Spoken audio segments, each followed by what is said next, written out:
I'm Milan. And I'm Annemette, and we're here today to show you the new sets in the LEGO Botanical Collection.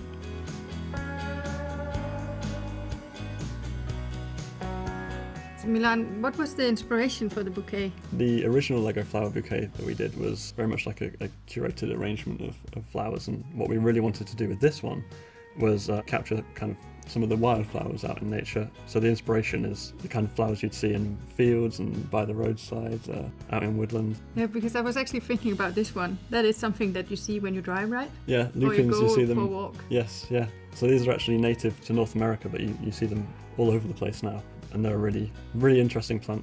And colourful. With these, we've gone for pink and purple, and we've captured the petals in a really interesting way. So here we've used the little pirate hats from our minifigures. So it's really a nice way to use it. I think it's so much fun. So that's lavender. So we actually did lavender in the last bouquet, but this is a different species of lavender. So this looks more like English lavender. And we've used the minifigure head here to get the shape on the top. And I think you really made some nice looking leaves, and I also like that they're a bit darker, so they are great together with the colourful flowers. Yeah, we went for ferns for the foliage. We have 3 of those. Thank you. I also like the difference in the height, so when you make your bouquets you can have like a really nice shape to it. And you can customize the height as well, so actually that one that you're holding, the larkspur, you can notice on the bottom there's some extra parts so that you can shorten the stem, and you can combine it with others that we have in here. There's a lot of height here, so some of the smaller ones are kind of to fill out the bottom of the bouquet. So this is cow parsley. Where I'm from in England, this stuff is just absolutely everywhere on the sides of footpaths and roads and in fields. It's interesting to hear the difference, right? So when you go somewhere and you see it as a very exotic thing, and then it's just an everyday thing for others. Exactly, yeah. I also think these are really interesting because you also have here some nice pieces of bricks that you're using. We've used this one, you might recognise actually, the bucket at the bottom here.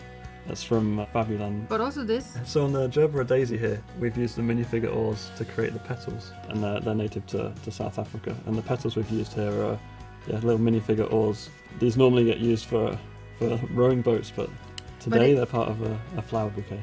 And I think that's one of the really interesting things about the LEGO Botanical Collection. When we're as designers making these sets, one of the challenges is, LEGO is generally very square and blocky. Yeah. How do you use pieces in an interesting way to capture a really organic form? And flowers are the epitome of a really organic form. Yeah, it's the opposite, right? Exactly. I think the feeling I have is that when we are creating things like this, when we are to talk about flowers, when we are to do things that are more organic, is to close my eyes and then see everything in a new way. And the way that we went about making these flowers was, instead of choosing the flower and then picking the Lego bricks to fit the flower, we actually went down into our element warehouse where we keep all the Lego bricks and picked out the elements that inspired us to think of certain flowers. So, for example, the cornflowers. We have here a crown element, and it's actually a minifigure piece for making a brick-built crown. And when we saw that, it reminded us of the kind of star-shaped conical petals on the cornflower. And the trick came as how to arrange them in that circular pattern, because most Lego shapes are fairly even-sided, so finding something that was round where we could connect them all was a really fun challenge. And then we thought, just for fun, we'd throw in a single little white flower as well. These come in a huge variety of colours, but I think the blue is the most iconic. Really one. iconic. Yeah. The last one is... These are Welsh poppies, so they're native to Britain, and we've used some funny pieces. Yeah, I love the centre of it because that's really kind of far from what I would expect in a flower, but it works so well. It's the rim of a car, and that's given us the really interesting shape. It's so much fun. I would like to see a lot of these flowers together. So having a combination maybe where we look into the different kinds, or we could also combine the colours and then mix and match with the first bouquet. When you decorate with flowers, you have this where you cross the stems. Okay. It's a bit different when you do it with the Lego because of the weight, but you can still do it and get the same feeling to it when you have the vase. Do you want these grass stems out as well? I think it would be nice to see. Okay. So I have 3 of these here. Yeah, I think, and then just put them in between. Okay. So, and then we can make them, we can move them a bit afterwards if we wanted to. Okay, so I should pull out the roses maybe. Yeah. I think the lavender would work, even though it's a little more purple to it. But another thing you could do actually is also to have more of the same. If you, for example, wanted more roses into it, it would also look nice. You want to make a taller rose? Yeah, a little bit taller. Just one of them. That's a very tall rose. Yeah, that's maybe a bit too tall.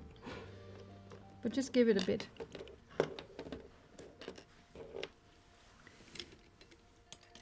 I can see we have a second lavender here, which might be quite nice. And this is the same actually with the lavender. We could make it shorter so that it's differentiated from the previous one. And the aster is going to complement the lavender really well, right? Yes. And you also have the two snapdragons. This is looking very colour coordinated. Yes, it does. Maybe we should, just to have a little bit of difference to it, we could add the two lupins, and that's also bringing some height to it. That's going to give height, yeah. And then I think we've used all the space in the vase. So we actually have a bit of white in both of the bouquets. So do you want to put it in? Maybe in the front here. It's a nice bouquet. I think it's a nice bouquet. We did well. So this is 2 ways of combining the flower bouquets. We really hope you have a great time at home experimenting with different flower arrangements.